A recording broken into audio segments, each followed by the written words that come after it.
بسم اللہ الرحمن الرحیم۔ السلام علیکم دوستو اگر آج کے دن میں آپ سے کوئی ایک بھی برا کام ہوا ہے تو اس کی دو وجوہات ہو سکتی ہیں۔ ایک، وہ آپ نے خود برا کام کیا ہے، دوسرا یا پھر شیطان نے آپ سے کروایا ہے، یا پھر شیطان نے آپ سے کروایا اور آپ نے کر دیا۔ مگر یہ شیطان کون ہے؟ بتایا جاتا ہے کہ یہ شیطان ابلیس ہے، اور یہ پہلے اللہ کا بہت عبادت گزار ہوا کرتا تھا، لیکن جب اللہ تعالیٰ نے یہ دنیا بنانے سے پہلے حضرت آدم علیہ السلام کو پیدا کیا یا تخلیق کیا اور تمام فرشتوں کو حکم دیا کہ حضرت آدم علیہ السلام کو سجدہ کیا جائے، تو سب فرشتوں نے سجدہ کیا، مگر ابلیس نے انکار کر دیا اور کہا کہ یہ تو مٹی سے بنا ہے، میں اسے کیوں سجدہ کروں۔ اور دوستو یہ بات قرآن پاک میں بھی یوں ہی بیان کی گئی ہے، اور یہ سورہ بقرہ میں موجود ہے۔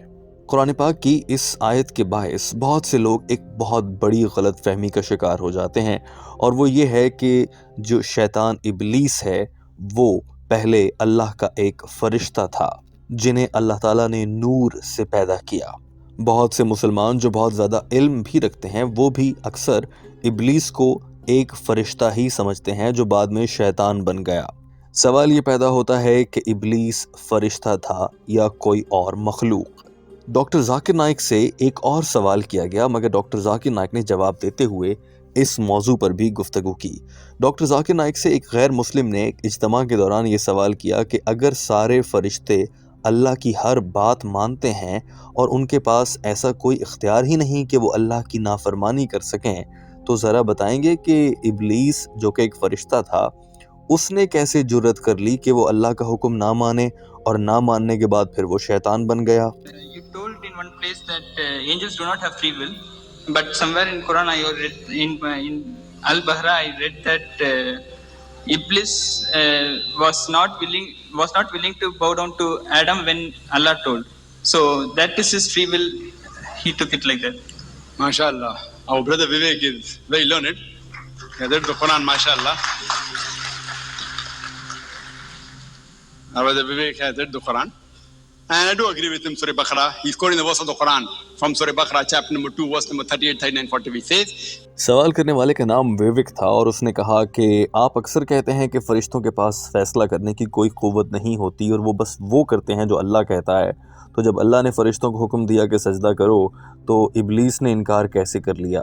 کیونکہ اس کے پاس بھی تو فیصلہ کرنے کی قوت نہیں ہے۔ اور اس لڑکے نے کہا کہ یہ قرآن پاک کی سورہ بقرہ میں لکھا ہے۔ ڈاکٹر ذاکر نائک نے سوال کرنے والے کی تعریف کی کہ انہوں نے قرآن پاک پڑھا ہے، اور مجھے یہ جان کر بہت اچھا لگا۔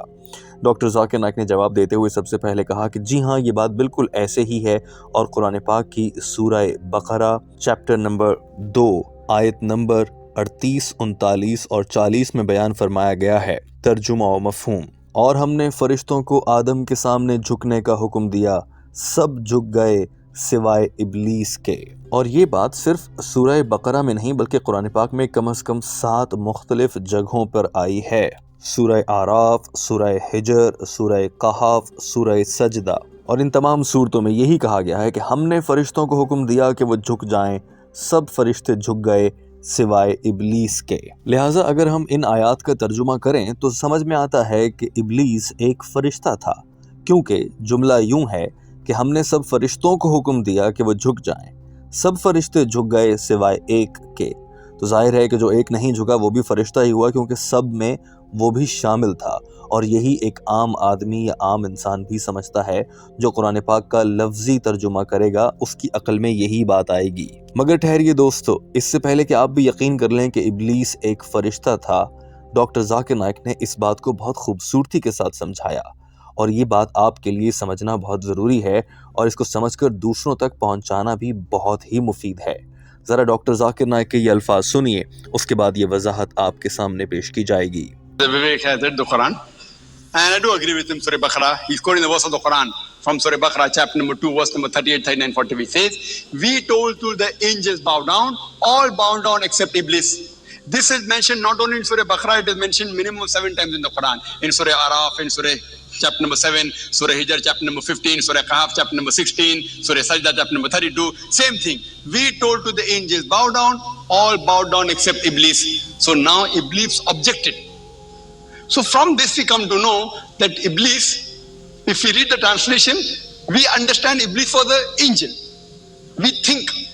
ڈاکٹر ذاکر نائک نے کہا کہ جن آیات کا میں نے حوالہ دیا ہے وہاں سے تو یہی لگتا ہے کہ ابلیس ایک فرشتہ تھا، مگر اگر قرآن پاک کی سورہ قحاف چیپٹر نمبر 15 آیت نمبر 18 کو پڑھا اور اس کا ترجمہ سمجھا جائے تو معلوم ہوتا ہے کہ وہاں پر فرمایا گیا ہے، اور ہم نے حکم دیا سارے فرشتوں کو کہ وہ جھک جائیں، وہ سب جھک گئے سوائے ایک کے جو ابلیس تھا اور وہ ایک جن تھا۔ یہاں سے پتہ چلتا ہے کہ ابلیس جنات میں سے تھا۔ لیکن دوستو، اب اس سے تو ذہن میں فوراً سے یہ سوال آئے گا کہ قرآن پاک میں 7 جگہوں پر کہا گیا کہ ابلیس فرشتہ تھا اور ایک جگہ پر کہہ دیا گیا کہ وہ تو جن تھا۔ اب یہ تو قرآن پاک میں کانٹرڈکشن ہے، یعنی کہ ایک تضاد ہے، نعوذ باللہ۔ ایک جگہ کچھ بات کی گئی، دوسری جگہ کچھ بات کی گئی ہے۔ اس کا جواب کیا ہوگا؟ ڈاکٹر ذاکر نائک نے خود ہی سمجھا دیا، اور یہ سمجھ کر آپ کے علم میں بے پناہ اضافہ ہو جائے گا۔ Think. But if you read in Surah Kahf chapter number 18 verse number 50, it says that we asked to the angels bow down, all bowed down except Iblis. Iblis was amongst the jinn. You understand?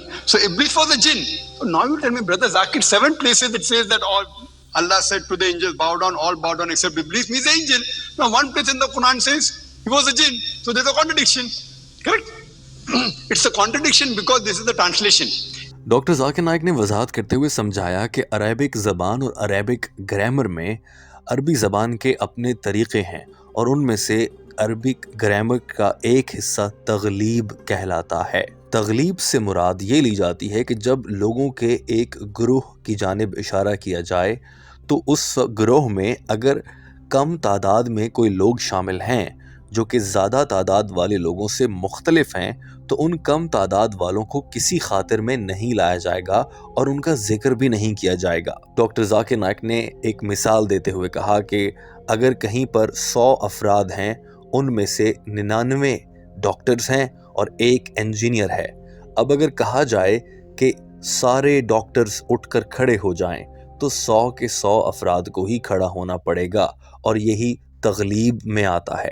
اب اس ایک engineer کے لیے الگ سے نہیں کہا جائے گا کہ 99 ڈاکٹر اور ایک انجینئر کھڑا ہو جائے، بلکہ کہا جائے گا کہ سارے ڈاکٹر کھڑے ہو جائیں تو وہ انجینئر بھی انہی میں شامل ہوگا۔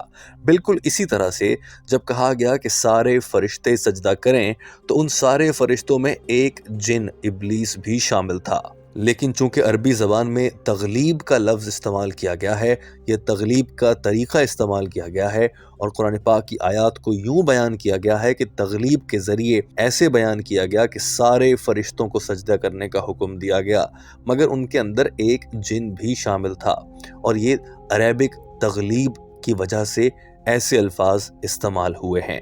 ڈاکٹر ذاکر نائک کی یہ وضاحت آپ بھی سنیے، مگر دوستو اس کے باوجود بہت سے غیر مسلم اس تغلیب کے معاملے پر بھی ایک بڑا سوال اٹھاتے ہیں، وہ بھی آپ کے سامنے رکھتے ہیں۔ It's a contradiction because this is the translation. In Arabic language, there is a law called as law of taglib. Taglib means if the majority is addressed, the minority need not be addressed. For example, if there are 99 doctors and 1 engineer, and if I say all doctors stand up, even that engineer will stand up. Because in the law of taglib, in Arabic grammar, the majority is addressed, minority is. I need not say all doctors and 1 engineer stand up. But in English language, if I say all doctors stand up, only doctors will stand up, that 1 engineer will not stand. So nowhere does the Quran say that Iblis was an angel, nowhere. We, because of the translation and lack of Arabic knowledge, we think we assume. Many of the Muslims also assume. But the Quran clarifies in Surah Kahf chapter 18 verse number 50 that Iblis was a jinn. And jinn, like the human beings, have a free will. So amongst the angels, there was 1 jinn also present who was Iblis. He was very pious. But his arrogance, that why should I bow down to Adam? He's made from mud. I'm made from fire. Arrogance. That didn't made him disobey Almighty God. He was a jinn. Even human beings and jinn both have a free will. They can disobey God. So here they disobey God, and that's the reason he was taken out. And he is the biggest Satan. And now he tries to attract the people who are on the path of God and try to distract them from the remembrance of Allah subhanahu wa ta'ala. I hope that answers the question.